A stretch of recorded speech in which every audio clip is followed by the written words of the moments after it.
You have to bend the law to be able to please the people. Mas mataas po ang taong bayan sa batas. Am I right, Secretary Remulla? Yes, sir. Walang hiya yan! Tarantado ka, Marcos! Okay na lang, Marcos! Tarantado ka! Okay na lang! Tarantado ka, Marcos! Okay na lang! Walang hiya ka! Sinungaling ka! Akala ko ikaw ang pag-asa ng bayan. Ikaw palang papatay sa bayan. Deliver papunta sa bahay nila Pangulong Bongbong Marcos at Speaker Martin Romualdez mag-insert o magpasok ng 100 billion worth of projects sa BICAM. Sana po ay hindi nila ako mapatay bago ko mailabas ang lahat. Ginawa ko lang ang utos sa akin, pero ngayon, handa na akong harapin ang lahat. Ginagamit ng administrasyon ang buong resources ng bansa para tumahimik ako. That he will shoot me if I will talk. Gagamitin ako bilang panakipbutas sa kanilang kampanya laban sa korupsyon. Hindi na ako mananahimik, ilalabas ko ang lahat ng katotohanan. May resibo, may ebidensya, at may pangalan. Kaya ngayon ay hinahamon ko si Ombudsman Remulla kung seryoso talaga siya sa mga sinasabi niya sa kanyang press release na idadamay niya pati si Martin Romualdez kung magbibigay ako ng ebidensya. Patunayan niya ngayon ang pronouncement niya. Imbestigahan niya ang Fraternity Brad at ang kanyang kaibigan na si Speaker Martin Romualdez kung talagang tutupad siya sa tungkulin niya. Imbestigahan din niya si President Bongbong Marcos.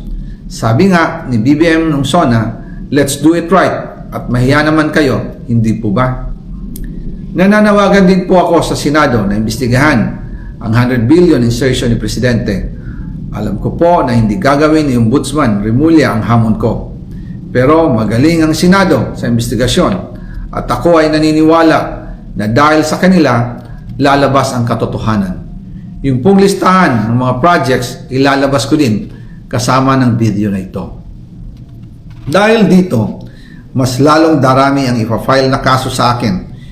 Ginagamit ng administrasyon ang buong resources ng bansa para tumahimik ako, para masira ang aking kredibilidad. Darami din ang banta sa buhay ko at ng aking pamilya.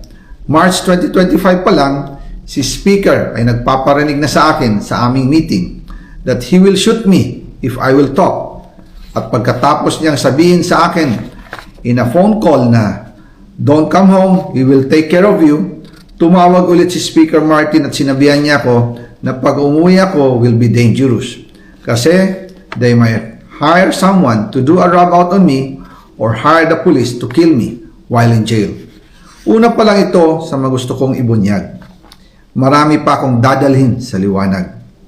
Isa na dito ay yung kay Henry Alcantara, ang DPWH boys, ang sinasabi nilang halaga sa ICI ay 21 billion.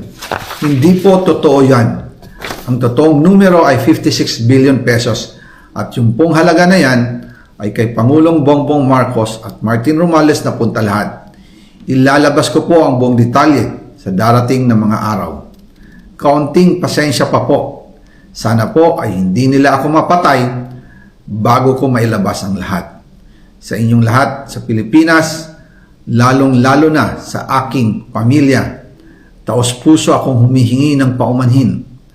Ginawa ko lang ang utos sa akin, pero ngayon, handa na akong harapin ang lahat.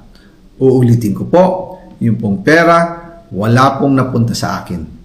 Dumaan lang po ang pera sa akin para i-deliver kay Speaker Martin Romualdez at Pangulong Marcos. Salamat sa inyong pag-unawa.